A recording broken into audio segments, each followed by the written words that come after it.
De volta ao programa Giro BC, hoje conversamos aqui com o Dr. Acácio Fernandes Cardoso, que é cardiologista e ritmologista aqui do Hospital da Beneficência Portuguesa de São Caetano do Sul. Doutor Acácio, vamos falar agora sobre uma questão da morte súbita, né? Quais são as pessoas que estão submetidas ou correm o risco de ter a questão da morte súbita? E explica em geral o que é a morte súbita. Bem, conceitualmente, a morte súbita é aquela morte inesperada que ocorre até 1 hora após o início dos sintomas. O paciente está bem, de 1 hora para outra, tem uma morte súbita e tem uma morte rápida, vamos dizer assim. Ou seja, isso acontece muito, doutor? Acontece. Isso é uma das principais causas de morte. É a morte súbita e tem uma prevalência muito alta. Muito alta, né? Tá, então, continuando, me explica então. Bem, que pessoas estão existem alguns grupos de pacientes, né, de situações que elevam o risco de uma pessoa ter uma morte súbita. Sim. Então, em um grupo, nós podemos dizer que aqueles pacientes que têm algumas doenças cardíacas, principalmente aquelas que afetam o músculo do coração e as artérias do coração, as chamadas artérias coronárias, né? Sim. E que fazem com que esse músculo cardíaco ele se dilate e o coração perca a função. Então, esses pacientes que têm o coração muito dilatado e a função do coração muito prejudicada, eles têm uma maior chance de desenvolver arritmias cardíacas graves e, consequentemente, morte súbita, né? Então, qualquer doença que afete o músculo cardíaco, que faz com que a função do coração diminua bastante, ou pacientes que eventualmente tenham um infarto agudo do miocárdio, né, e esse infarto afete a função do coração, pode eventualmente desenvolver uma morte súbita. Um outro grupo, que é mais raro, mas não menos importante, são pacientes que não têm nenhuma doença no músculo cardíaco. Por outro lado...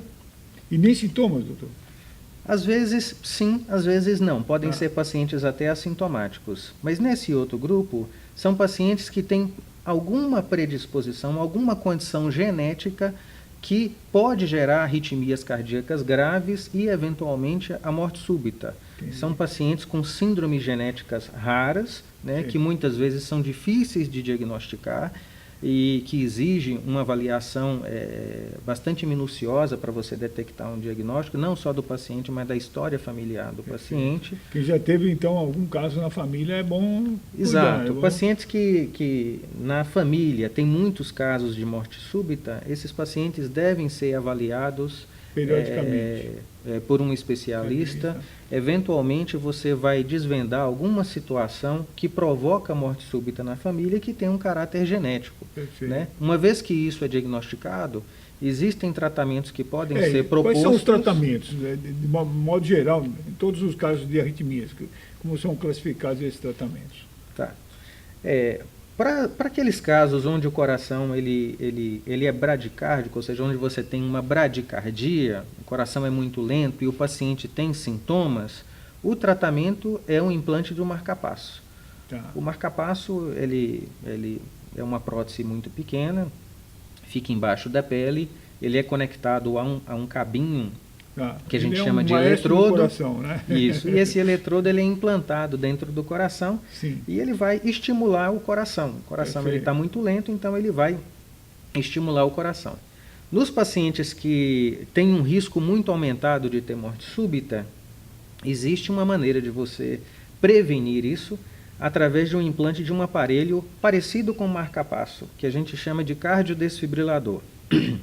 Esse aparelho ele tem a capacidade de detectar algumas arritmias cardíacas graves e no momento que ele detecta essas arritmias, ele libera um choque no interior do coração e esse choque reverte a arritmia.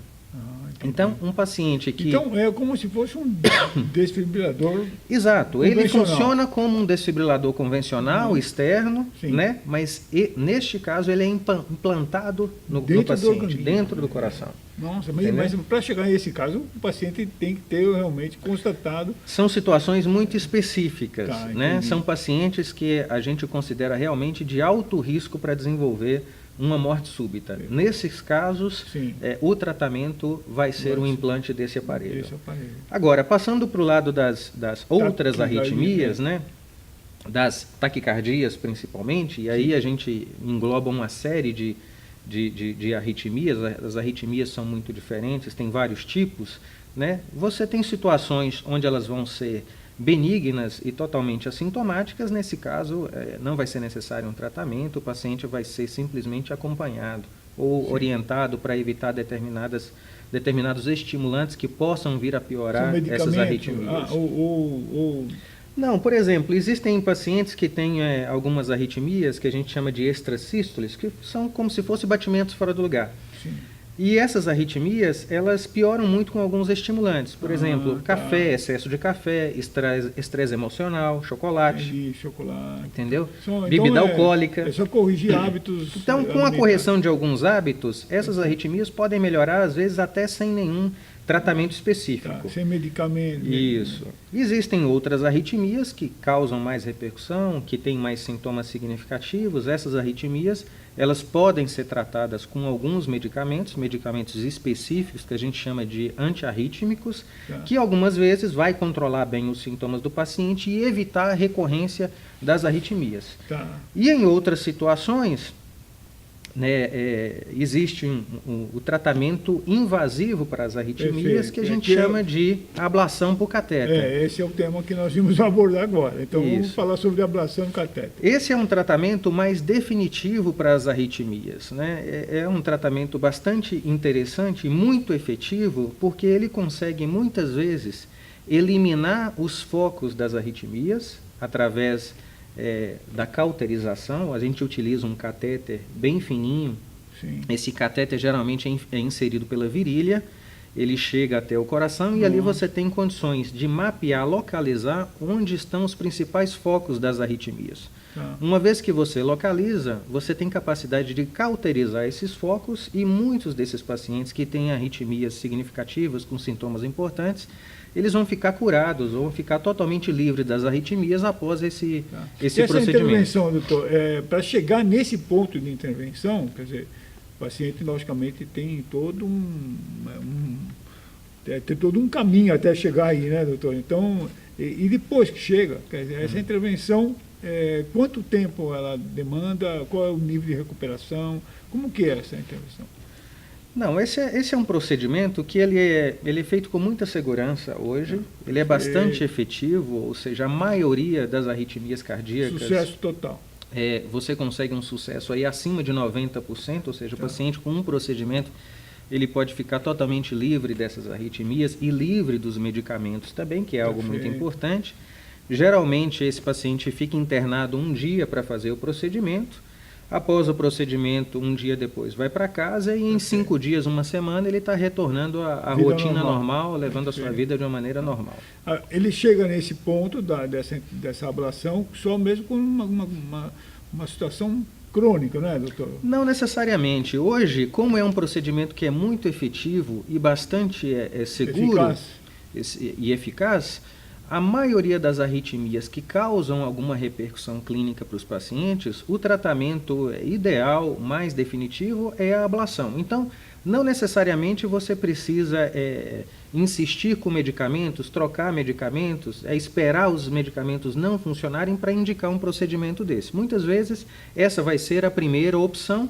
Em outros casos, você vai tentar um ou outro remédio. Se os medicamentos não funcionarem, a ablação vai ser sempre uma alternativa muito boa para o tratamento desses pacientes.